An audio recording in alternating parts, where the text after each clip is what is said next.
அல்லேலூயா. கர்த்தருக்கு பயந்து அவருடைய கட்டளைகளில் மிகவும் பிரியமாயிருக்கிற மனுஷன் பாக்கியவான்.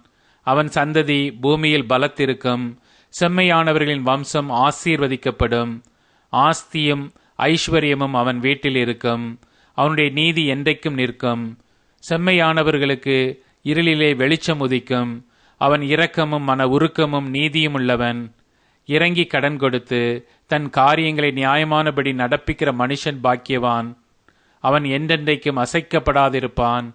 நீதிமான் நித்திய கீர்த்தியுள்ளவன். துர்ச்செய்தியை கேட்கிறதினால் பயப்படான். அவன் இருதயம் கர்த்தரை நம்பி திடனாயிருக்கும். அவன் இருதயம் உறுதியாயிருக்கும். அவன் தன் சத்துருக்களில் சரிக்கட்டுதலை காணும் மட்டும் பயப்படாதிருப்பான். வாரி இறைத்தான், ஏழைகளுக்கு கொடுத்தான். அவனுடைய நீதி என்றென்றைக்கும் நிற்கும். அவன் கொம்பு மகிமையாய் உயர்த்தப்படும். துன்மார்க்கன் அதை கண்டு மனமடிவாகி தன் பற்களை கடித்து கரைந்து போவான். துன்மார்க்கருடைய ஆசை அழியும்.